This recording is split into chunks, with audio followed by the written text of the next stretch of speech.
with Deadline. Hey, Harold, how's it Hey going? Scott, what's going on, man? Nothing, man.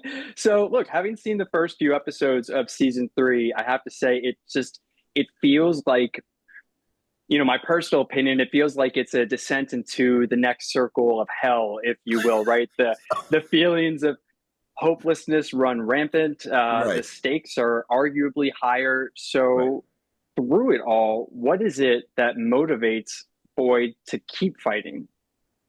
I'll tell you, I was telling some people this. I don't always tell people the things that I put in my head, but I think that this is uh, uh, relevant about Boyd. I was talking to a friend of mine who's a military man who has been he's been in a lot of war. Like that's a lot of his life, and he said, when you go into those situations, uh, you go into them thinking like, this is how it ends. Either we're all dead or you're all dead. Hmm. That's it. Those are the two choices. And I added that to how I feel about Boyd. And so for me, Boyd will keep going and going until they're all dead or he's done. And so that's what I think about, like how he that's how I've placed him in my head, and that's how he's gonna run through uh, this season, and if we have a next one, and throughout, if I get to play him that long. Boyd, in every season, he's made tough decisions, but particularly in this season, there's a big tough decision he has to make, and he has to live with the aftermath of it. How do you think guilt influences Boyd's relationships with those around him? I think, wow, these are good. Those are good questions. I think, and we talk about it actually a lot when we get a new episode or get a new scene, like how much is that still part of what goes on? And what's really great is that in the writing, sometimes you just don't, the character just doesn't have time to consider his own guilt. Hmm. Like, because the very next horror is right there and present. Right. Do you know? Do you know what I mean? Yeah. Yeah. In the moment, he has to figure that out. And so, while I believe that he has a lot of guilt, and during the daytimes when they have a little bit of space, sometimes to talk about it, I think he tries to deal with it. He did a lot in season two, with Kenny's mom and with Hmm. some other people. Like, he tried to deal with it, and but I think that it winds up being he just never has time for guilt, because the Right. very next horror is the next nightfall. Right. And Yeah. literally life or death. Right, right, Right. right, So going into that, we kind of, Boyd says that he's not going to be broken, right? right. But we're starting to see some cracks maybe this season. How do you think Boyd's sense of self has evolved since the pilot?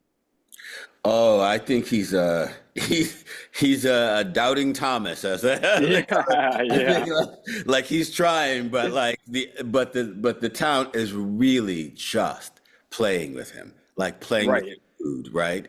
Because it's one of those really cool things about the show, that the monsters don't ever run because they don't have to, right? Right. And you would think, like, get rid of Boyd, get rid of him quick because he's going to be a problem, but they don't have to. They can Hmm. play as long as they want, and that's literally what they're doing. And so I think he's really at the end of his rope. I think if he could explode, he'd just be a pile of blood and bones. Right.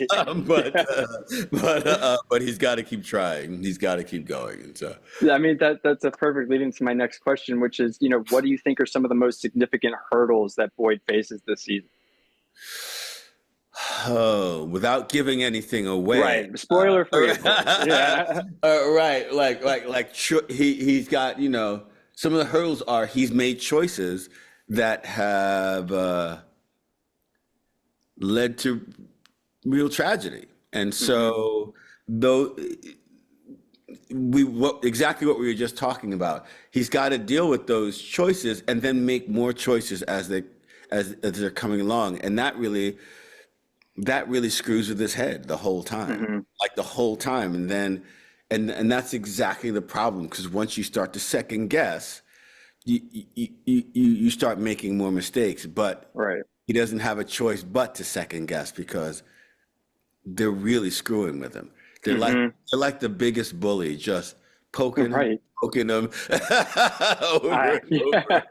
It's like, So, external threats aside, uh, what scares Boyd the most?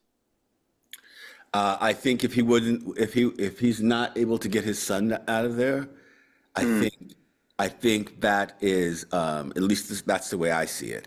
right. Yeah. I don't think he even cares if he gets out of there, but if he can't get Ellis out of there, I think I think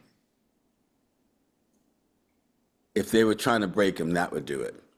I Hmm. think. I think. I could be completely wrong about that, but I Right. I think was going to say, if his son wasn't in the picture, I mean, do you think he would still be as vigilant in being the protector of those people?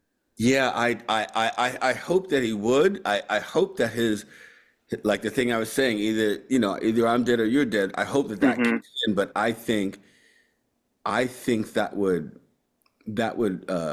open a crack in his soul that would be insurmountable. At least that's the way I'm playing him. Do you know what I mean? Hmm. That's how much he loves that kid. Yeah. And so, Yeah. I mean, that, Harold, that is all I have. That was incredibly informative as a fan of the show. So oh, thank good, you very good. much. Well, thanks for Um, checking it out, and thanks for of watching the course. beginning of season 3. Those are great questions, and Oh, I yeah, appreciate it. it gets worse anyway. Oh God. I was gonna say, can't we get some wins soon, please? Nope. No. Nope, not at all. So there it is. Yeah. All right, Mr. Scott, thank you so much, sir. Thanks so much, Harold. All right, bye. Bye.